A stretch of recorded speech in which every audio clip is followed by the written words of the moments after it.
Professora, tá sem áudio. Ah, estava desligado meu microfone. Boa tarde. Boa tarde, professora. Como vocês estão? Tudo tranquilo?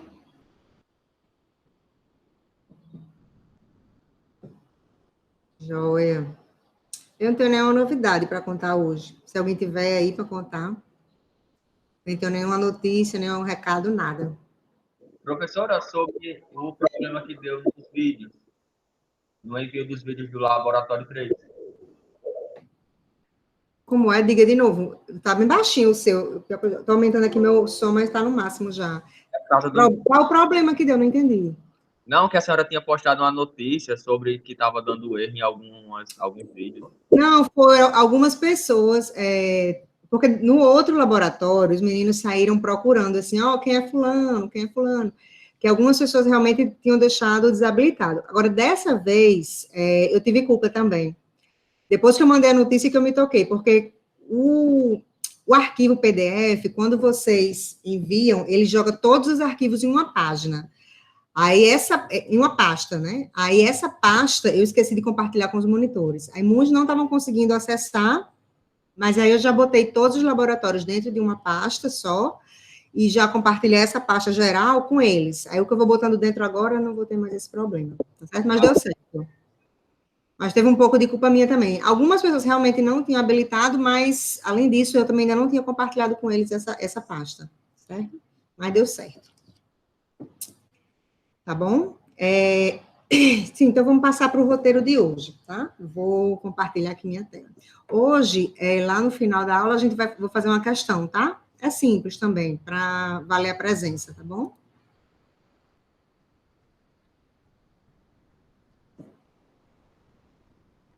Estão vendo aí, né? Deixa eu botar esse aqui. Pronto, acho que já está. Previsão do resultado do lab. Eu pedi para que eles. Geralmente eu tento dar uma semana para eles corrigirem, tá? Provavelmente nesse fim de semana. Até porque a turma 3 está fazendo essa semana, né? E eles vão ter de corrigir o da turma 3 na próxima. Né? Então, eu imagino que até o fim de semana a gente tenha esse resultado, tá? Nada, Pedro. Bom, essa aula 14, né, como vocês bem viram aí, é uma aula de exercícios, para a gente tentar, né, não deixar muito assunto acumulado. Né? Então, quando a gente fez uma aula que era técnicas de análise em circuito CA, que nada mais era do que uma aula de exercícios também, né, para tentar só fazer a ligação dos métodos de análise que a gente viu na primeira unidade, né, aplicados a circuito de corrente alternada. Né? Então, já foi uma aula de exercícios também. Aí, essa aula de exercícios, essa aula 14, né, ela é referente à potência, né? Potência, fator de potência, correção de fator de potência, né? Então, eu tentei englobar essa parte aí mais voltada para a potência, tá bom? Realmente, o objetivo é consolidar, como eu coloquei aqui, tá?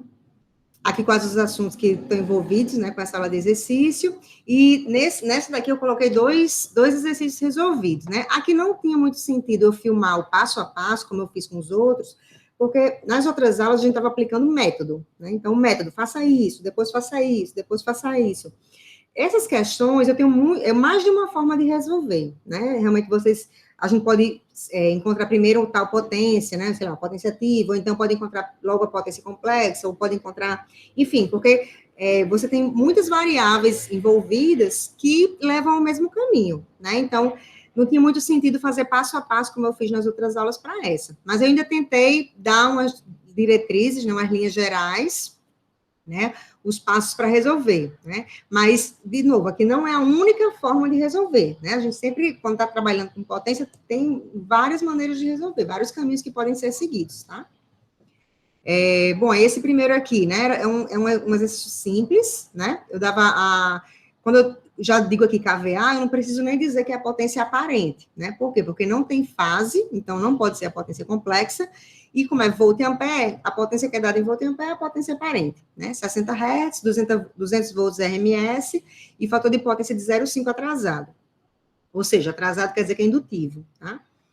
Aí aqui, eu pedi a impedância, né, depois a potência ativa, e o capacitor para corrigir esse fator de potência para 0,92, né?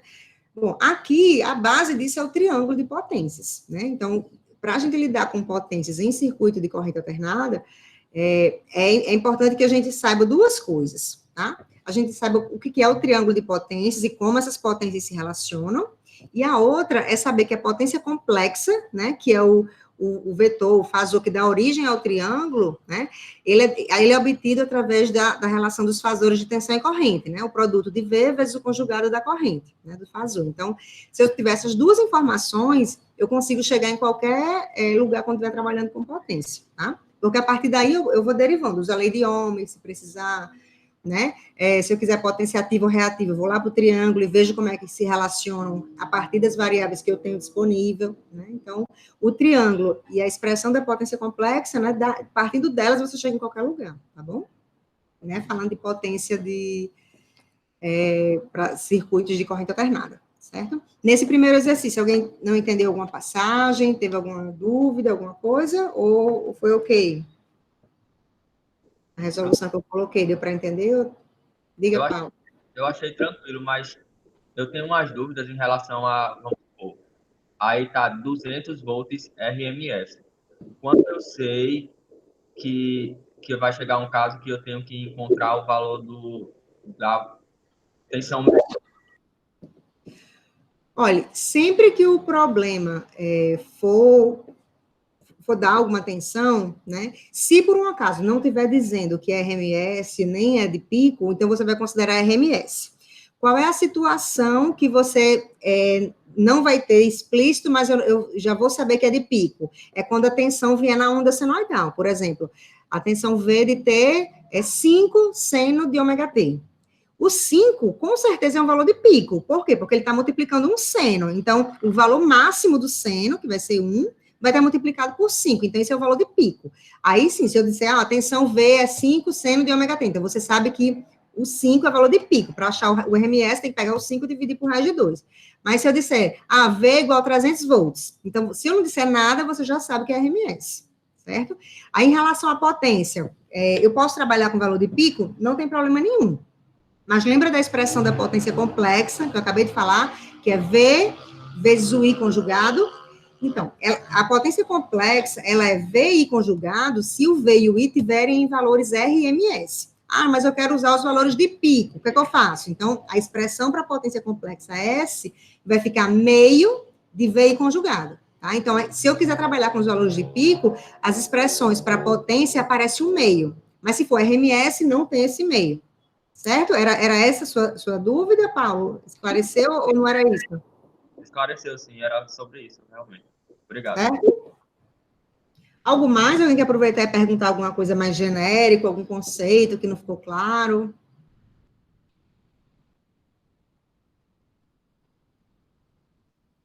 E aí, por enquanto, nada. Nessa questão 1, mais alguma dúvida? Eu vou passar aqui para 2, tá? A questão 2 é uma questão que a gente resolveu ela bastante, né? Esse exemplo, esse circuito, foi um dos circuitos que a gente usou para resolver usando os métodos, né? Análise de malha, análise nodal, superposição e TVNAM, né? Aí aqui eu usei o mesmo circuito, tá? Mas aqui agora eu quero o triângulo de potências nas fontes, ou seja, na fonte de corrente e na fonte de tensão. Também aqui deu umas diretrizes, né, para resolver, para vocês tentarem fazer sem olhar o vídeo. E na sequência eu mostro o vídeo, né? Aqui tem 2 vídeos, porque o primeiro é justamente a resolução para a gente achar valor de tensão e corrente, porque como eu quero o triângulo de potência nas fontes, né? Então eu preciso saber a tensão e a corrente em cada uma delas, né? Na fonte de corrente, eu já sei qual é a corrente, mas eu não sei qual é a tensão sobre ela. Preciso achar. Na fonte de tensão, eu já sei qual é a tensão, mas eu não sei qual é a corrente. Então, esse primeiro link é justamente para calcular as correntes de malha, né? Nessa primeira malha, era justamente o valor da fonte de corrente, mas nessa segunda malha tinha um valor lá que chamou de I2, tá? Aí eu passo uma observação no início do segundo vídeo, que é onde a gente vai fazer a resolução. eu vou considerar que essa fonte de tensão, ela está fornecendo potência. Ou seja, se ela está fornecendo potência, né, quer dizer que ela está gerando uma corrente. E essa corrente vai ter que sentido, do menos para o mais, que é o sentido quando uma corrente está sendo gerada pela fonte, tá? Coincide com o sentido da polaridade da tensão, né? Então, quando a gente fez por análise de malha, a gente considerou a corrente aqui no sentido horário, ou seja, eu posso usar essa corrente I2 nesse sentido? Posso, só que I2 vai estar passando aqui, ó, de cima para baixo. Se eu considerar esse sentido, essa fonte aqui, eu vou ter que considerar toda a minha análise como se ela estivesse consumindo potência, tá? Porque a corrente está no sentido contrário. É isso que caracteriza quando um elemento está fornecendo ou está consumindo potência, né? Nas impedâncias, resistor, indutor e capacitor, né? Sempre vai estar consumindo potência, né? Por isso que a gente sempre diz, olha, quando a corrente passa no elemento, ela polariza com mais onde entra, né? Por quê? Porque se tem essa relação de polaridade e de tensão com o sentido da corrente, é como se as polaridades delas, de tensão e corrente em cima da impedância, fosse contrária. Então, isso caracteriza um consumo de potência. E nas impedâncias, realmente, isso sempre acontece. O indutor, o resistor e o capacitor sempre consomem potência, tá? As fontes podem acontecer de fornecer ou de consumir, tá? Se for um projeto mal feito, pode acontecer de uma fonte de, né, tá consumindo potência. Não é o ideal, mas matematicamente a gente tem como mostrar isso, tá? Enfim, eu só quis fazer essa observação, que no início do segundo vídeo eu considero o sentido trocado. Considerar o sentido trocado de uma corrente significa multiplicar o valor que a gente encontrou por menos 1. E quando a gente tem um vetor, um fasor que multiplica por menos 1, não é simplesmente botar o menos na frente, né? Até matematicamente a gente poderia usar assim, mas fisicamente o que é que representa a gente dizer que um vetor é menos ele? Significa rebater 180 graus, né? Então, o que eu faço? Eu tiro o sinal do menos o módulo, porque não tem sentido dizer que o módulo é negativo, e compenso esse menos no ângulo, né? Então, o módulo continua o mesmo, só que o ângulo, eu dou um giro de 180 graus nele, tá? Então, esse é menos esse vetor, certo? Então, isso foi o que eu expliquei aqui no início desse segundo vídeo. Aí, pronto, aí nesse segundo vídeo eu mostro, né, como montar o triângulo de potências para essa fonte de corrente e para a fonte de tensão. Alguém não entendeu alguma passagem? Ficou com alguma dúvida? Professora, eu fiquei com a dúvida quando você vai fazer a fonte de corrente, porque você meio que, eu não sei se foi proposital, porque eu não entendi realmente. Quando ignora o indutor não, a impedância do meio, quando você vai fazer a equação, aí eu não entendi muito bem. Não, na verdade, não é que eu ignorei. É porque, olha só, vocês lembram quando a gente estava estudando análise de circuito, eu dizia o seguinte, olha, não percorre ramo que tenha fonte de corrente, né? A gente não usava. Aí, só que, até no slide lá, eu até botei uma observação embaixo. Eu falei na época, mas pode ser que vocês não lembrem. A gente pode percorrer, sim, desde que eu conheça essa tensão nos terminais da fonte de corrente, ou se for justamente o que eu quero encontrar, como é esse caso. Então, o que eu precisaria fazer? Eu precisaria pegar um caminho fechado, certo? Aí podia ser só a malha 1, ou podia ser como eu fiz, a malha mais externa, entendeu? Eu precisava de um caminho fechado, passando pela fonte de corrente.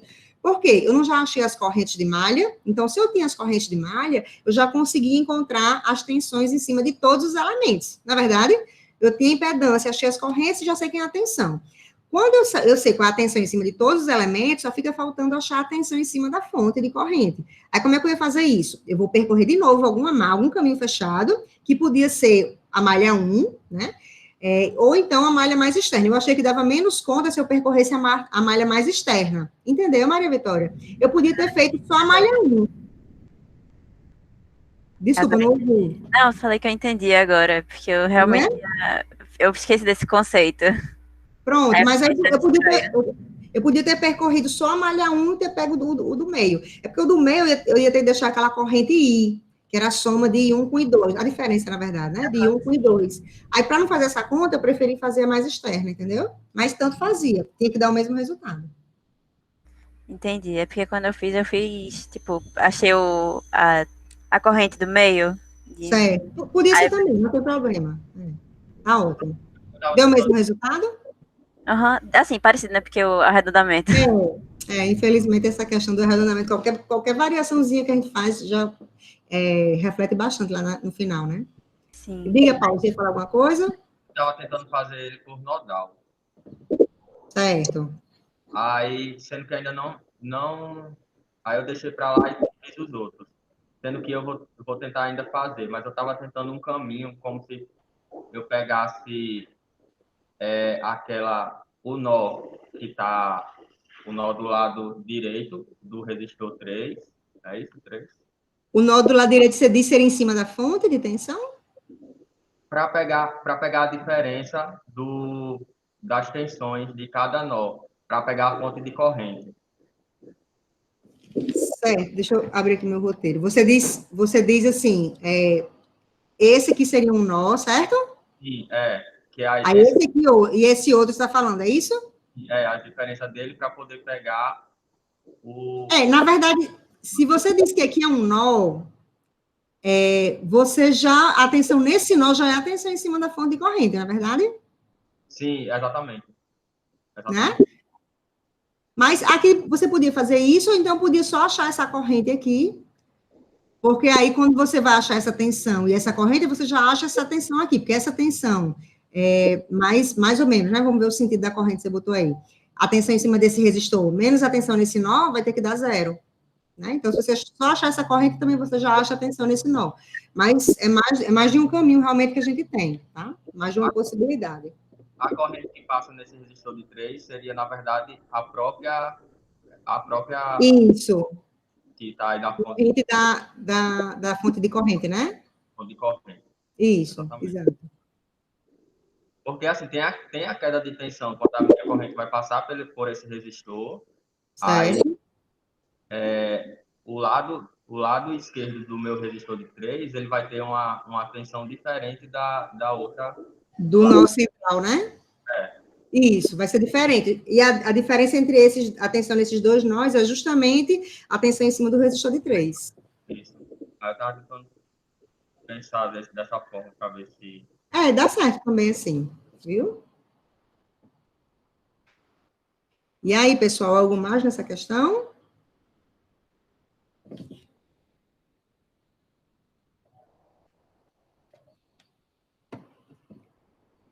Se alguém lembrar de alguma coisa, tá? Pode falar depois. Bom, aí eu coloquei mais alguns exercícios, né, para vocês praticarem. Não tem o vídeo, mas tem as respostas, né, para vocês poderem comparar. Aí eu pergunto, nessa questão 3, né? Aqui a única diferença é que, em vez de dizer, V é igual 5 cosseno de ômega t, né, dizer quem era o ômega, eu dei a onda senoidal, para vocês tirarem a expressão daqui, certo? Aí, na letra A, eu peço a tensão VAB, ou seja, a tensão deste ponto até esse ponto, né? Aí, para isso, tinha de achar, ou você podia fazer vários caminhos, né? Ou por aqui, ou seja, o VAB é a relação da tensão na fonte com a tensão em cima desse resistor de 2, podia fazer aqui por cima, ó. A tensão VAB é a tensão nesse resistor, eu vou dizer mais ou menos, porque depende do sentido das correntes reais aqui, né? A relação da tensão nesse resistor com a relação da tensão no indutor, vai dar o VAB. Ainda podia fazer esse caminho aqui central, ó, a relação dessas três tensões, ó, do 2, do 1 microfarad, do 2 ohms também, né? Também vai dar o VAB. Então, eu vou fechar algum caminho envolvendo o VAB, né? E usar a lei de Kirchhoff para as tensões, certo? Depois que eu achar as tensões em cima de todos os elementos, né? Eu consigo achar o VAB fazendo esse caminho fechado. Alguém teve alguma dificuldade? Alguém não entendeu essa questão, não conseguiu fazer?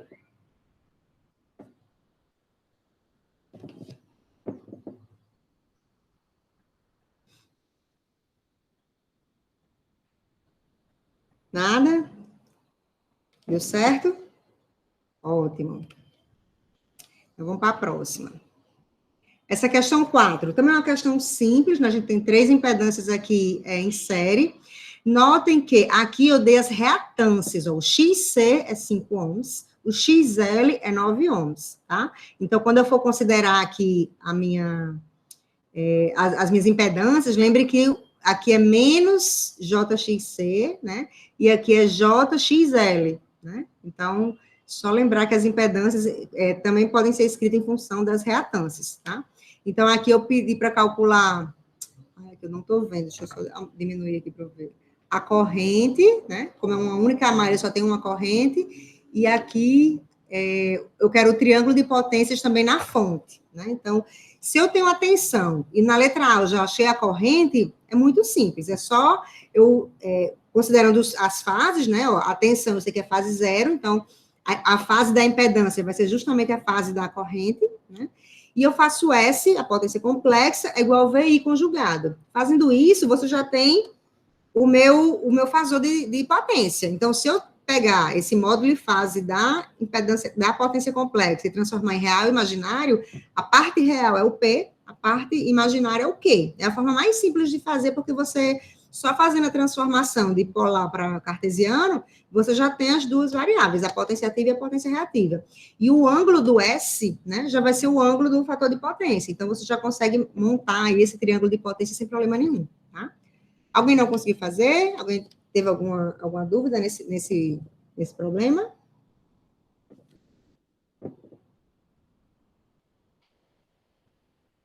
Tudo certo, então? Se alguém for lembrando de alguma coisa, vão falando, viu?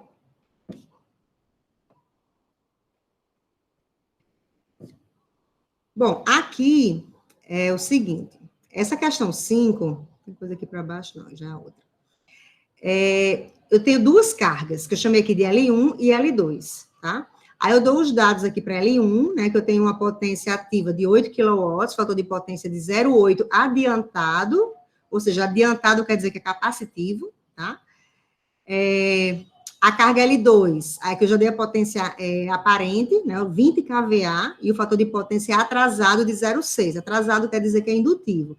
Então, eu tenho uma carga capacitiva, uma carga indutiva. E aqui eu dou a tensão que está sobre as cargas, e as duas, lembrando que estão em paralelo, né? É 250 fase 0 graus, volts. Eficaz é o mesmo que RMS, tá? Ou eficaz ou RMS é a mesma coisa. Aí a letra A, eu pergunto, qual o fator de potência das duas cargas em paralelo? Ou seja, eu tenho de considerar as duas, né? E analisar como sendo uma só. Como é que eu posso fazer isso? Eu tenho várias formas de fazer. Eu posso descobrir qual é a impedância, fazer a impedância equivalente.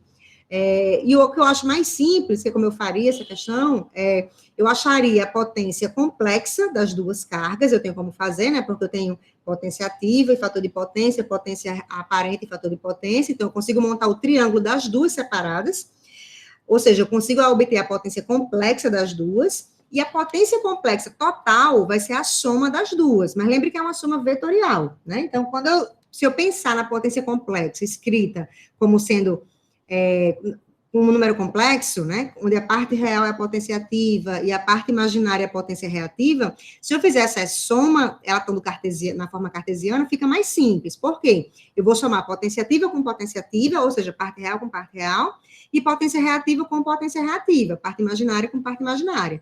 Aí sim, quando eu tenho meu novo S, né, complexo, minha potência complexa, aí eu monto meu novo triângulo, com esse novo P e esse novo Q, que é a soma dos dois, né? Então, fica simples também se eu pensar na potência complexa na forma cartesiana, tá?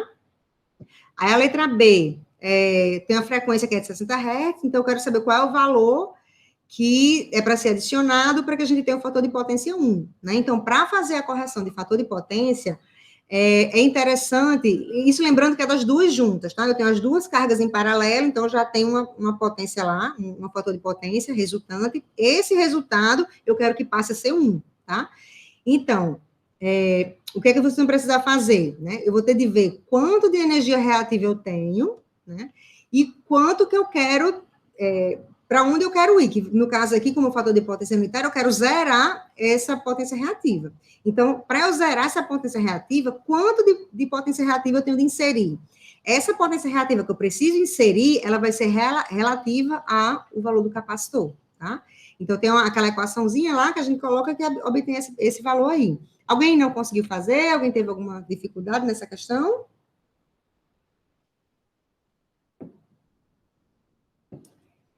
E aí?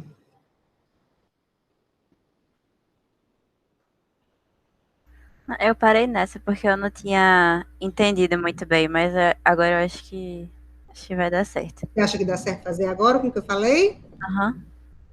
Que bom. Eu consigo encontrar as impedâncias de L1 e L2. Paulo tá bem baixinho, não tem te ouvido. Diz de novo. eu consigo encontrar as impedâncias de L1 e L2 a partir dessas duas informações, né? Isso da potência.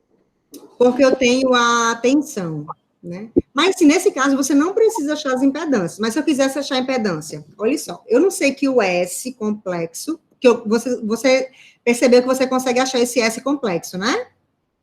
Sim. Pronto. Eu sei que o S complexo, ele é VI conjugado, certo? E eu sei da lei de Ohm que V é igual a ZI, tá? Então, eu não tenho I, né? Então, eu vou pegar o I da lei de Ohm, vou dizer que é V sobre Z, e vou substituir na expressão da potência complexa. Quando acontece isso, a minha potência complexa, ela passa a ser só o módulo da tensão ao quadrado, né? Acho que 2 exercícios dos que eu fiz, eu usei isso, né? E mostrei por quê, né? Porque aparece lá o fasor vezes o seu conjugado. Quando isso acontece, os módulos eu vou multiplicar, né? Ou seja, vai ficar o módulo ao quadrado, e as fases vai ficar um positivo e do seu conjugado negativo, ou seja, a fase zero. Então, quando eu multiplico um vetor, um fasor pelo seu conjugado, isso é igual ao seu módulo ao quadrado, não tem fase. A fase é zero. Então, eu consigo transformar a minha potência complexa em função da impedância como sendo o módulo da tensão ao quadrado, que eu tenho, que é 250, dividido pelo conjugado da impedância. Então, se eu inverter aí, né, eu fico que o conjugado da impedância é o módulo da tensão ao quadrado sobre a potência complexa, né? Então, eu consigo sim encontrar a impedância, tá? Mas nesse caso não há necessidade, né? Mas, enfim, é um caminho também que pode ser feito, não tem problema. Certo? Algo mais nessa questão?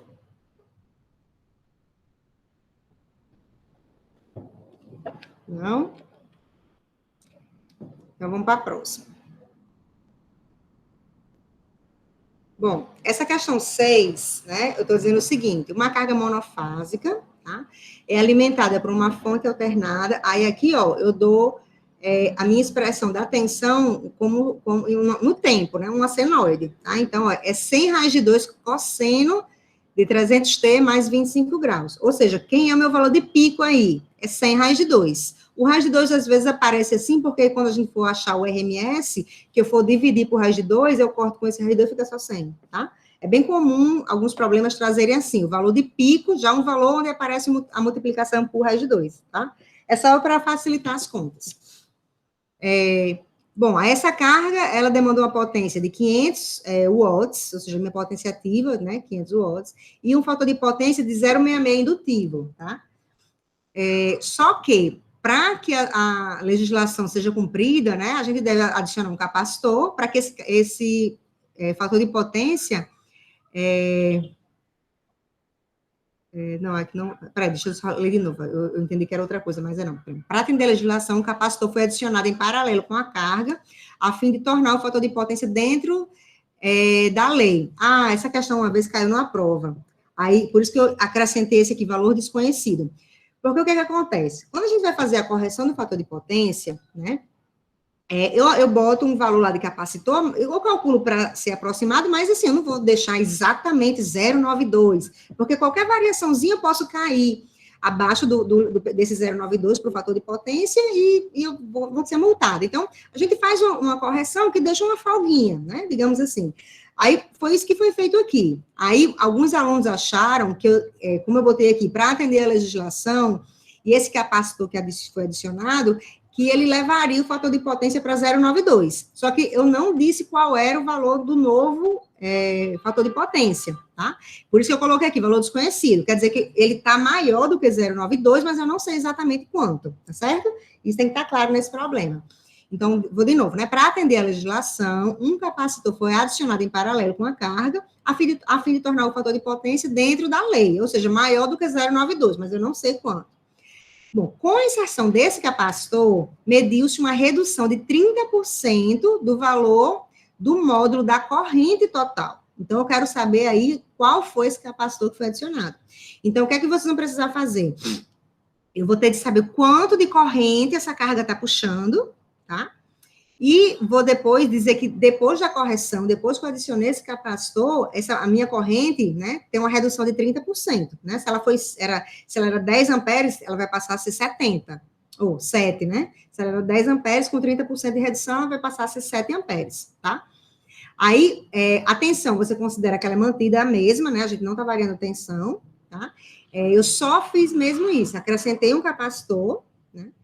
Aí, com isso, eu tenho uma redução da potência reativa. Tendo uma redução da potência reativa, eu tenho uma redução da potência aparente, ou seja, da hipotenusa do triângulo também, né? Então, com isso, como o S, né, é a minha potência geral, e S é V vezes I, então acaba que se eu reduzo o S, eu reduzo o I também, né? Então, é isso que acontece. Aí é que eu dou o caminho pela corrente para vocês acharem qual é esse valor do capacitor, certo? Alguma dúvida nessa questão? Quem fez ou quem não fez, como fazer? Ou deu para dar uma clareada, assim, o que eu falei, ou não ficou claro ainda? Deu uma clareada quando eu vou fazer dessa forma. Certo. Tá, então, deixa eu passar aqui. Então, e a sétima questão, acho que são só essas 7, isso. Essa sétima questão também uma aplicação, né? Uma determinada turbina é ligada a um gerador que, para supri-la, funciona na sua capacidade máxima de operação, que é 2.000 voltamperes. Então, no máximo, essa é a potência que essa turbina trabalha, tá?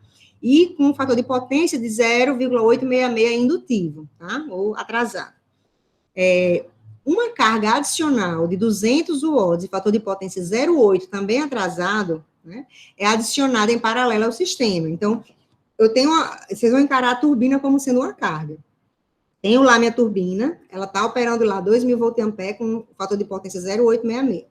Aí, em paralelo com essa turbina, eu adicionei uma outra carga com 200 watts e fator de potência 0,8 também atrasado, tá?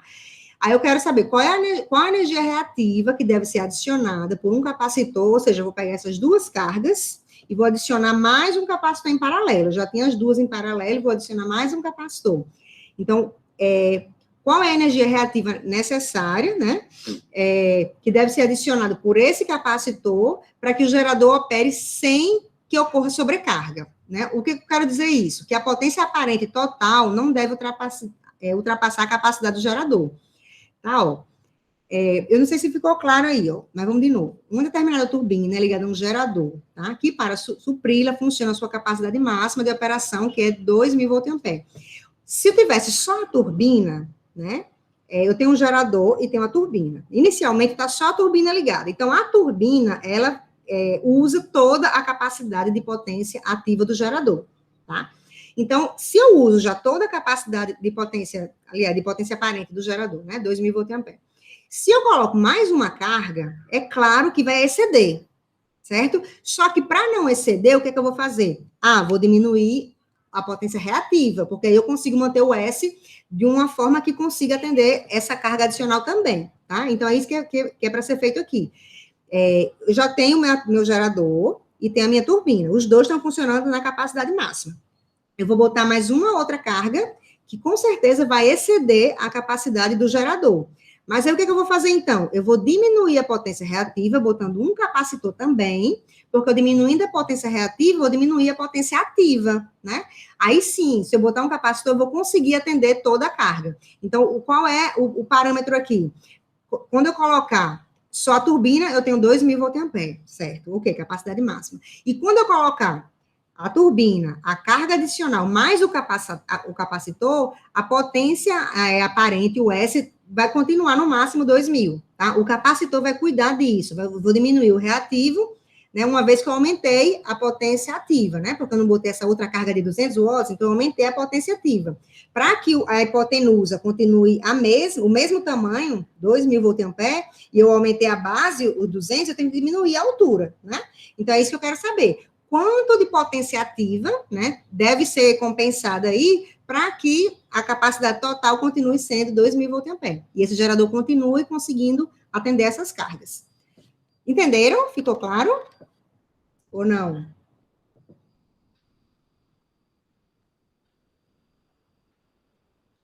Mais ou menos?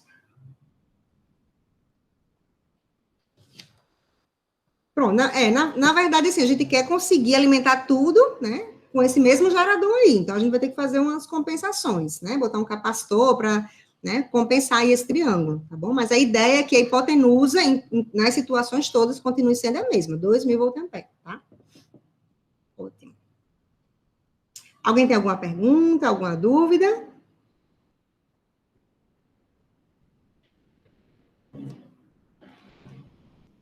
Bom, as questões que eu tinha proposto tinham sido essas, né? Se alguém quiser perguntar alguma coisa, ou de alguma dessas questões, ou de outras questões, ou de algum dos assuntos que a gente já tenha visto, né? O que é que vocês me dizem? Nada de dúvidas?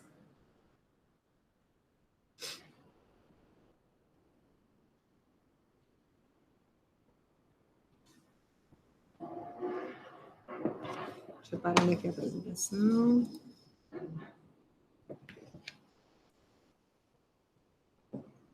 Bom, como eu tinha falado para vocês, hoje vai ter uma questãozinha lá, tá? No multiprova. Na verdade, eu vou repetir a questão que a gente fez na outra aula, tá? Porque quase ninguém acertou. Eu né, quero repetir. Claro que vai mudar os valores para vocês, mas as questões são as mesmas, tá? Eu tinha botado lá para começar 6 horas, e dessa vez eu botei só meia hora, 30 minutos, né? Eu vou mudar para começar agora. Então, vai de 5h40 a 6h30, mais ou menos, tá bom? Eu vou mudar aqui no multiprova para vocês conseguirem acessar agora. Só um minutinho. E eu vou continuar aqui no Meet, né? Porque aí quem tiver alguma dúvida, né, pode ir perguntando, certo?